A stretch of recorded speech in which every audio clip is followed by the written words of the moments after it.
Madrid está lleno de lugares cargados de historia. Y de rincones ocultos a plena vista. Y alguien tenía que contarlos. Soy Lorenzo Gallardo. Soy David Botello. Y esto es El Punto sobre la Historia.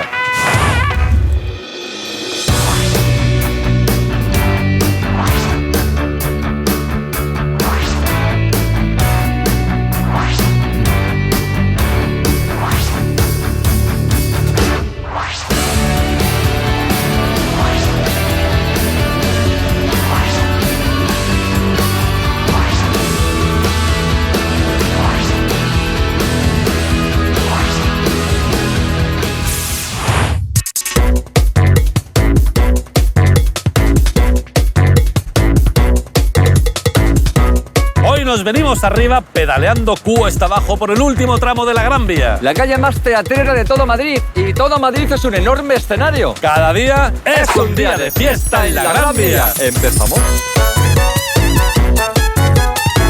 Madrid es un punto.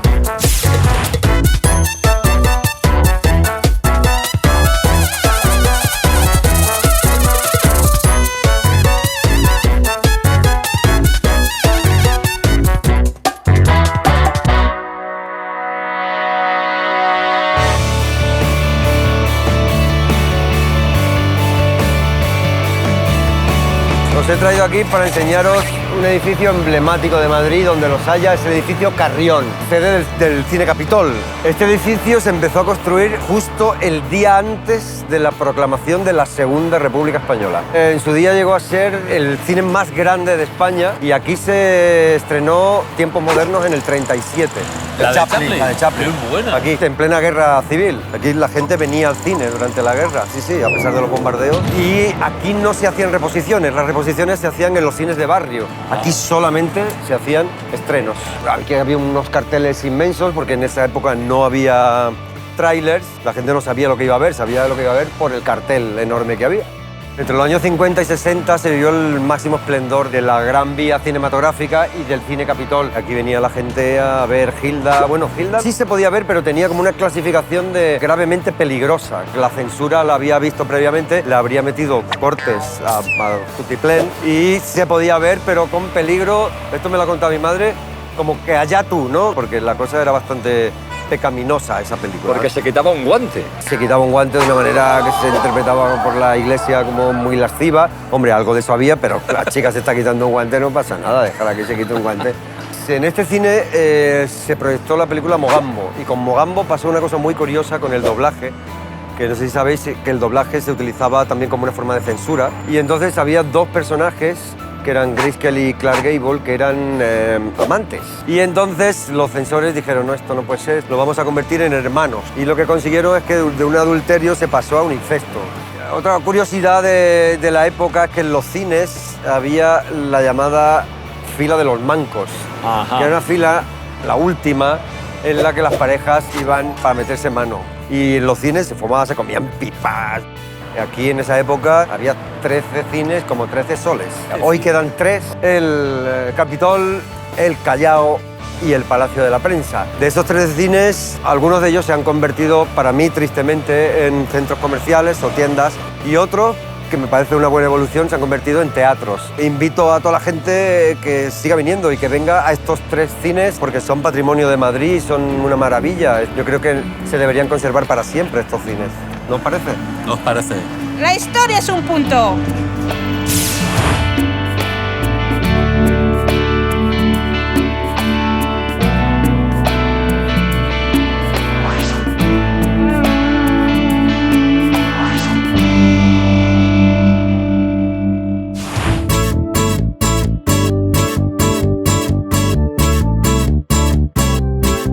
Esta callecita tan ensombrecida, tan asombrada y tan sombría es la calle de Tudescos. Aquí estaba el Seminario de los Ingleses, una institución que entre té y té enseñaba el dogma católico a los chicos de este país.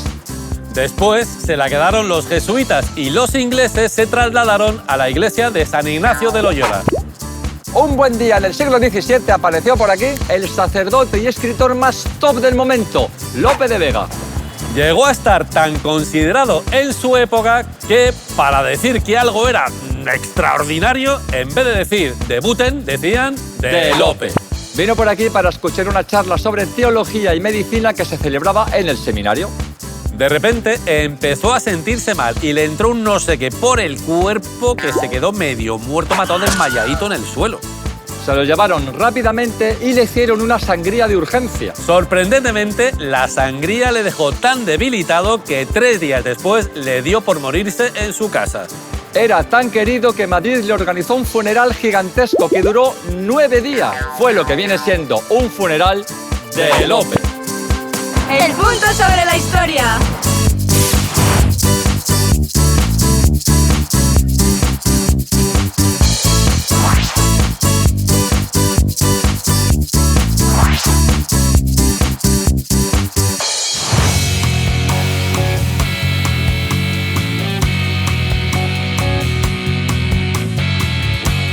Esta entradita tan embombillada, tan acuartelada y tan espectacular es el Teatro Rialto, antiguo Cine Astoria. Aquí se proyectaron las primeras películas de Imperio Argentina, pero si una mujer dio lustre a este cine fue Sara Montiel. En esta sala se estrenó una mítica película que fue un taquillazo de los que hacen época, El último cuplé. Batió todos los récords de permanencia y de recaudación de la historia del cine español. Gracias a esta película, Sarita llegó directamente al estrellato. En aquel momento, Sarita Montiel se había ido a Hollywood a probar suerte y la estaba teniendo. Allí había rodado ya la película Veracruz junto a Gary Cooper, con el que se dice, se rumorea, se especula, se cuenta, se imagina que hubo algo más que trabajo. Aunque vivía en América, Sarita venía a España de vacaciones. Un buen día estaba en Barcelona ahí con los calçots y los ninots y recibió una llamada de su amigo Juan de Orduña, director de cine. Orduña le propuso rodar El último cuplé y ella, más por amiga que por dinero, aceptó. El rodaje debió ser todo un espectáculo. El presupuesto era tirando a tiritón.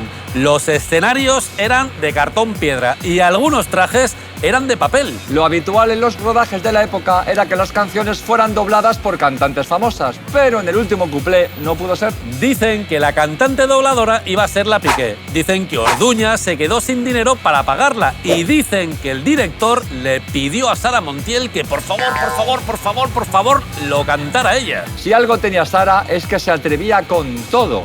Nunca había cantado, al menos fuera de la ducha, así que se aclaró el gaznate, se fumó un puro y aceptó. Dicen que como Sarita no tenía voz, hubo que ajustarle un poquito las partituras. Dicen que en cada ensayo Sara pedía al pianista que bajara las notas un poquito más. Dicen que el director de orquesta, desesperado, le contestó: si seguimos bajando voy a tener que sentarme debajo del piano. Y así fue como ni corta ni perezosa Sarita echó a cantar. Su voz, digamos que no era la dulce y atiplada del cine de la época. Incluso a más de una le sentó bastante mal que Sara se atreviese a cantar. Dicen que Raquel Meyer dijo: además de imitarme y cantar mis canciones, Sara tiene voz de sereno. Le picara a quien le picara, Sara dejó a todo el mundo boquiabierto con su célebre Fumando espero al hombre que yo quiero, tras los cristales de alegres ventanales. Después del éxito llegó su siguiente peliculón, La Violetera, que le convirtió en la artista mejor pagada del cine español. Y como cantante no se quedó corta, superaba en ventas a Frank Sinatra y a Elvis Presley, y todo esto con voz de sereno. El punto sobre la historia.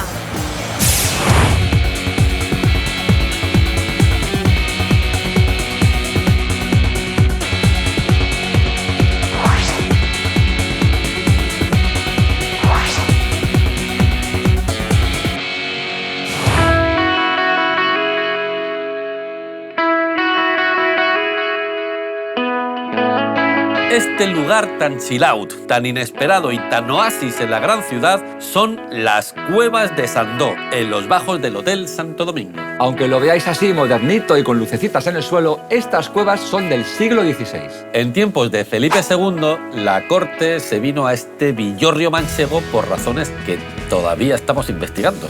Y claro, todos los lacayos, como perritos falderos, vinieron siguiendo al rey. Entre las personas que se vinieron con Felipe estaba toda la pandilla de la Inquisición que se instaló por aquí. Los señores inquisidores se montaron en los alrededores de la Plaza de Santo Domingo, sus casas particulares, el tribunal de la corte y la cárcel. El modus operandi de la Inquisición era siempre el mismo. Primero recibían una denuncia que podía ser anónima. Hola, soy anónimo y vengo a denunciar. Me vale. Una vez recibido el chivatazo, comenzaba la investigación. Se iba a la casa del denunciado Se le quitaba todo lo que tenía. y se procedía al interrogatorio. Lo primero que se le preguntaba era si sabía por qué le habían detenido. Algunos pensarían, ¿será que he mezclado los plásticos con los orgánicos al tirar la basura? Pero no. Entre el desconcierto, la poca sutileza de los inquisidores y el miedo a meter la pata, pues casi nadie se atrevía a contestar. Se le preguntaba 3 veces. Si el acusado decía que no, se le consideraba negativo y empezaba el procedimiento. Este proceso podía durar años. Durante todo este tiempo el reo permanecía aislado y en la cárcel, posiblemente preguntándose a ver si al final va a ser esto de mezclar los orgánicos con los plásticos. Lo normal era que el acusado saliera del proceso cabizbajo, afligido y camino a un auto de fe en la Plaza Mayor. La Inquisición guardaba en esta cueva los archivos de los ajusticiados. Era una biblioteca del terror. La verdad es que la preferimos tal y como está hoy. Las cuevas de Sando son un punto.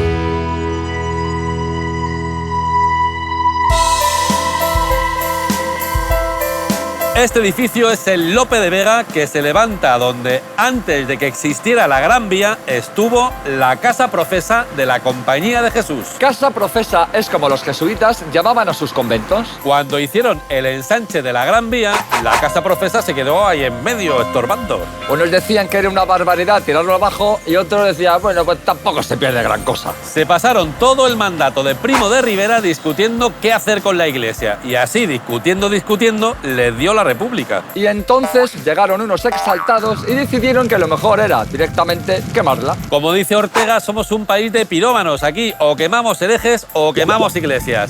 Ay. Junto con el convento se quemaron 80.000 incunables, de un valor incalculable. El presidente Azaña no le dio demasiada importancia y el resto de las autoridades pues acabaron el desayuno con churros sin despeinarse. Así que la Casa Profesa fue pasto de las llamas. Como la República disolvió los jesuitas, una constructora llegó a pagar 115 millones de pesetas por el solar, que se dice pronto. Pero no os penséis que montaron aquí unos chalecitos, no. Que si 2 hoteles, Que si un teatro, que si unos apartamentos, que si unas oficinas, que si unos comercios, que si la primera piscina de la Gran Vía. y hasta una sastrería, un despiporre. ¡Ay, que Dios mío! ¡Ay, que Dios mío! Como la sastrería estaba ahí en la esquinita, pues al dueño se le ocurrió que igual era buena idea montarse un escaparate de cristal ahí redondeado. Aunque hoy nos parezca un poco tonta, en su época fue un magnífico reclamo turístico y comercial. Si es que las cosas redonditas nos gustan, ¿qué le vamos a hacer? La historia es un punto.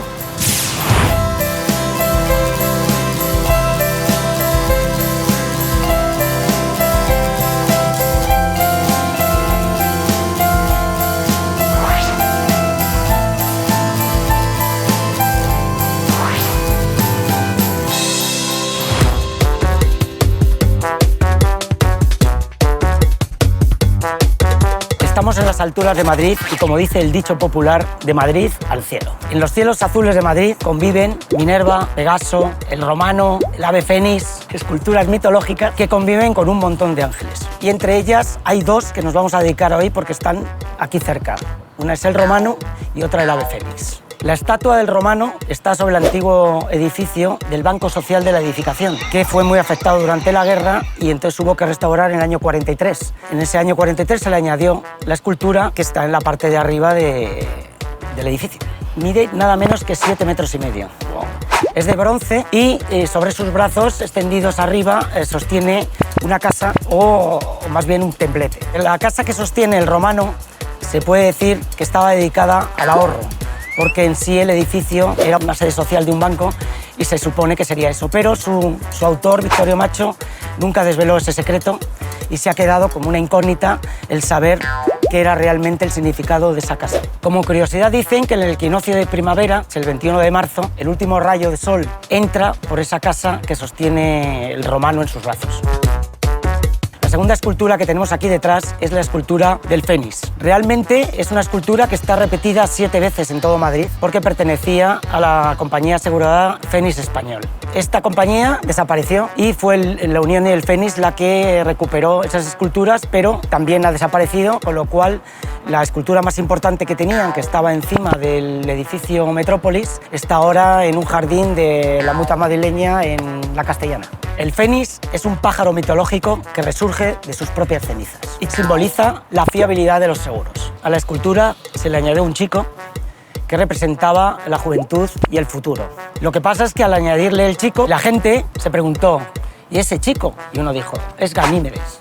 Y se quedó con eso. ¿Cuál es el mito de Ganímedes? Pues Ganímedes era un chico guapo del que se enamoró Zeus, que ya sabemos cómo era, y se convirtió Zeus en un águila para secuestrarle y hacerle totalmente inmortal.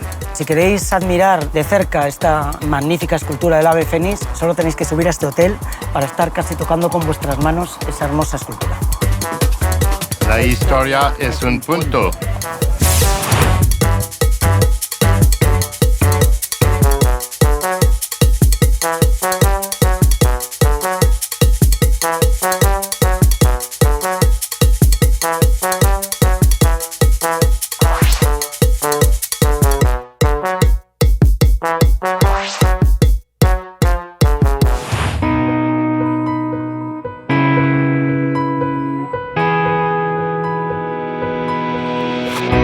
Os he traído aquí a la Gran Vía y justo detrás tenemos donde vivió la inventora, se puede decir, de la copla o de la canción española. A mí me gusta más llamarlo canción española que copla. Y Concha Piquer fue la que unió en el año 1940 al famoso trío de autores Quintero, León y Quiroga. Ella vivía aquí en el primero y Estrellita Castro, la famosa cantante del Caracolillo, La del Caracolillo, vivía en el tercero. Y ella decía, yo estoy por encima de la Piquer. Y decía, ¿pero por qué dice usted eso? Y dice, porque yo vivo en el tercero y ella en el primero. Muchas críticas hablan de que era antipática y no es que, yo no creo que fuera antipática. Era una señora que con 13 años se la lleva el maestro Penella a Broadway sin saber hablar ni español ni inglés, solamente hablaba valenciano. Vuelve a España y ella lo que pone aquí es la disciplina que aprendió en América. Era una mujer estricta a la hora de trabajar. Muy profesional. Muy profesional. No consentía que nadie llegara con una camisa arrugada, ni mal vestido, ni mal peinado. Eso no lo aceptaba. En esta casa estuvo alquilada toda la vida. La casa no era suya, no la compró nunca. Y era una mujer que ganó muchísimo dinero. Además, hay anécdotas que decían, cuando terminaba el espectáculo, el público tenía la costumbre de zapatear, decir bis, bis, para que repitiera algún tema. Y ella hacía así, los callaba y decía, ¿os ha gustado? Y todo el público, sí, y decía, volved mañana. El famoso baúl de la Piquer, que hablan del baúl de la Piquer, no era un baúl, eran 127 baúles. Caray. 127. Daros cuenta que ella se iba 6 meses de gira fuera de España y llevaba hasta la ropa de cama, sábanas, toallas, todo, la ropa del teatro, los focos del espectáculo, los telones, todo lo guardaba en esos baúles. Sobre todo ella viajó muchísimo a Argentina porque tiene mucha amistad con Eva Perón. Es más, su hija tuvo tifus y fue Eva Perón la que buscó la medicina para que se la mandaran aquí a España y así salvó la vida, gracias a Eva Perón. Fue una mujer que rompió muchos moldes en su época. Por ejemplo, la censura era criminal con los espectáculos. Cortaban las canciones, les cambiaban las letras a los autores. Y, por ejemplo, hay un tema famosísimo, Ojos Verdes, que decía apoyar en el quicio de la mancebía. La mancebía era una casa de citas. Y, claro, le cambiaron la letra por apoyar en el quicio de tu casa un día. Y ella decía que no la cambiaba la letra. La cantaba tal como era y le ponían multas de 500 pesetas diarias de la época. Y las pagaba y seguía cantando la letra original tal como era. Se retiró en el 58 y se retiró porque en uno de los ensayos desafinó una nota y cuando terminó reunió toda la compañía detrás del telón y le dijo, hoy es el último día que han escuchado ustedes cantar a Concha Piquer. Se retiró y no volvió a cantar nunca más. El tema de Mañana Sale es el tema con el que ella desafinó. ¿Te puedo cantar un trocito para cerrar? Voy tirando los caudales, son de Doña Manolita. ¿Quién me compra esta penita? Mañana sale. ¡Bravo! Esto es cantar, esto sí que es cantar.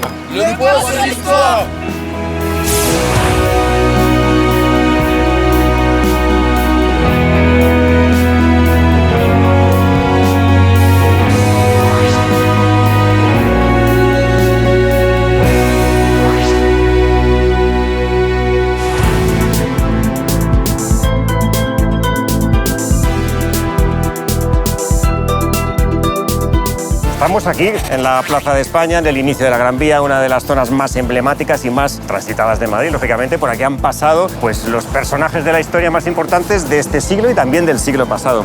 Y uno de los personajes que, por ejemplo, han pasado por aquí fue Eisenhower, más conocido para sus amigos como Ike. Fue presidente de los Estados Unidos y además fue un general con mucho talento porque, sobre todo en la Segunda Guerra Mundial, se consolidó como un gran estratega, porque fue el que diseñó el desembarco de Normandía. Los alemanes habían ocupado Francia, las tropas aliadas querían llegar al continente y entonces hicieron creer a los alemanes que iban a pasar por el paso de Calais. Y lo que hizo Eisenhower es mandar a todas las tropas a una zona a unos kilómetros de distancia, que era Normandía, de ahí el desembarco de Normandía. Este hombre también tenía su punto, estamos en el punto sobre la historia, y tenía su puntito también porque 10 años después dijo que era el artífice de la primera cumbre interplanetaria, que había contactado con los extraterrestres y que habían mantenido una comunicación telepática. Y a lo mejor os estáis preguntando, pero bueno, ¿qué obsesión tenía Manuel con Eisenhower y por qué estamos aquí en la Plaza de España o en la Gran Vía, ¿no? Bueno, pues porque este fue uno de los puntos por los que pasó en su visita a España. Cerca de las Navidades de 1959, Franco le recibió en Torrejón y después vino por las calles de Madrid, por toda la Gran Vía y también a esta Plaza de España. Y ahí tuvo lugar un momento, un abrazo histórico, porque aparece una fotografía en donde se le ve a Eisenhower con Franco sonriendo a mandíbula batiente. Y muchos se preguntaron, ¿pero de qué se están riendo estos dos hombres, no?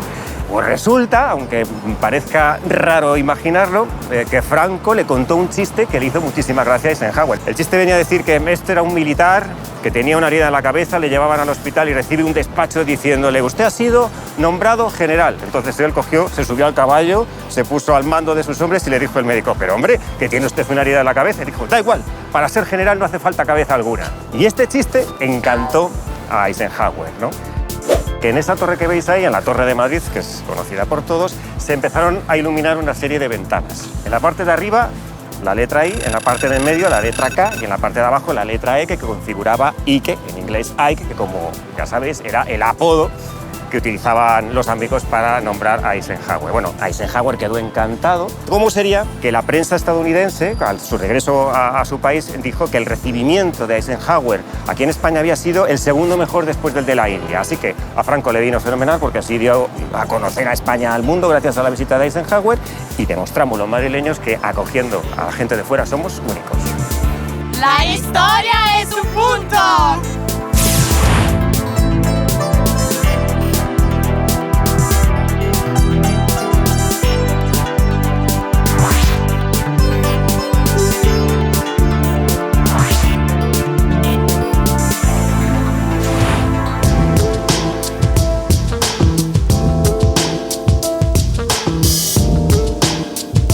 Este edificio tan rascacielos, tan emblemático y tan español es el Edificio España. Se comenzó a construir en 1948 y en solo 5 añitos ya estaba levantado este mastodonte. Con sus 117 metros de altura, llegó a ser el rascacielos más alto de España y uno de los más altos de Europa. Era tan grande que los madrileños lo bautizaron enseguida como el edificio del por la palabrota que se profería al verlo.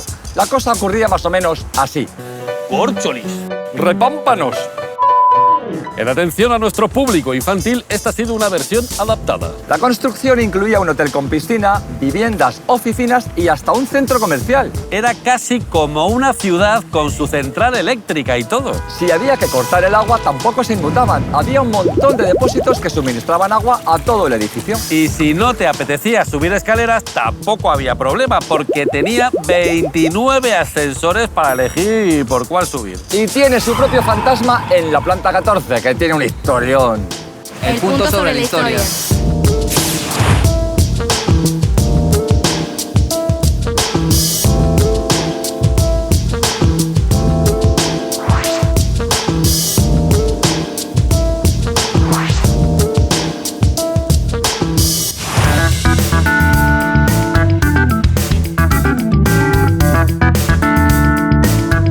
En la planta número 17 de este plazaspañesco edificio se alojaba nuestro director más reconocido, el alquimista del cine, Luis Buñuel.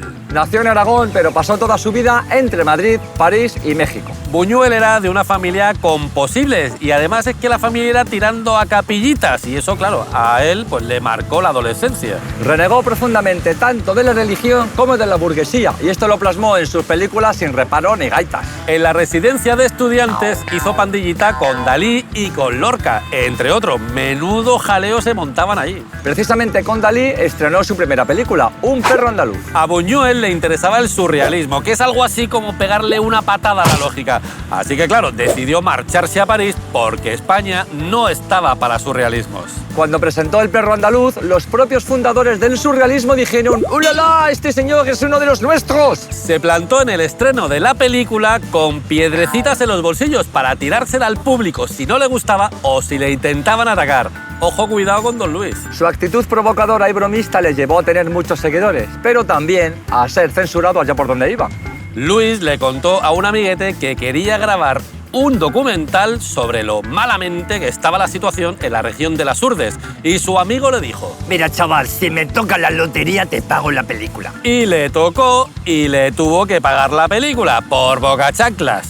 Las Urdes, Tierras en Pan era una película que trataba sobre lo malamente que estaba el país. Y claro, esto no gustó ni un pelo. En 1961 grabó Viridiana, una crítica brutal a la hipocresía de la religión. Fuera ganó un montón de premios, pero aquí dentro se prohibió. Durante su vida, Luis Buñuel dirigió más de 30 películas y recibió muchísimos premios, pero esta cosa de los premios no iba mucho con él. Mira, Mañú, nada me disgustaría más moralmente que recibir un Oscar, Virgencica al Pilar. Y por boca chancla le dieron un Oscar por el discreto encanto de la burguesía. Por supuesto, no fue a recogerlo. Pasó sus últimos años obsesionado con la muerte y bromeaba abiertamente sobre la suya propia. Decía que en su lecho de muerte le encantarían que llamaran a todos sus amigotes ateos y a un cura. Delante del cura confesaría todos sus pecados y se encomendaría a Dios, dejando a todo el mundo topicueto y flipado y ganándose un lugar en el infierno por haber mentido. Otra de sus bromitas macabras era decir que le iba a dejar todos sus bienes al multimillonario Rockefeller y que su familia se quedase todo loca cuando abriese el testamento. El caso era no pasar desapercibido en ningún momento. Don Luis, tenga usted la completa seguridad de que lo consiguió. Respect. Buñuel es un punto.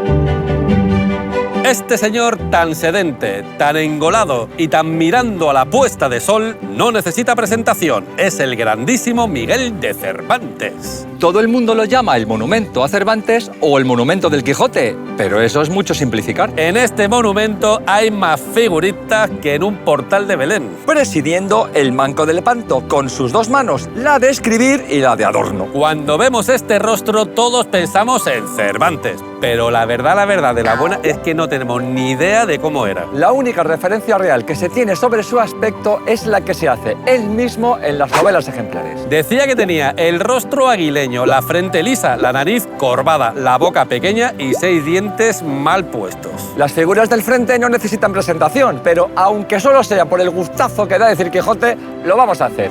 ¡Quijote! El del caballo flacucho, ese es Don Quijote, que parece ahí con la mano levantada que está diciendo: para ya de hacerme fotos que tengo que desfacer en tuertos.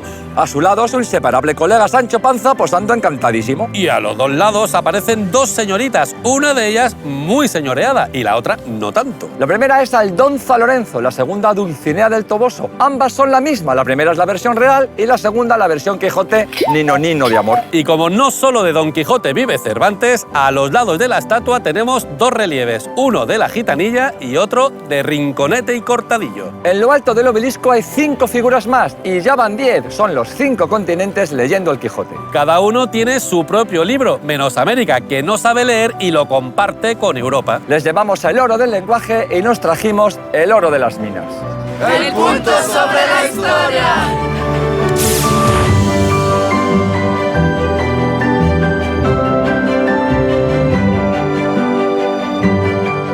Y esto no da para más. Chotos pocos, muchas risas y el punto sobre la historia. desde el Parque Natural de Plebice, Croacia, para nuestros buenos amigos del Punto sobre la Historia. Desde Galicia, un saludo al Punto sobre la Historia.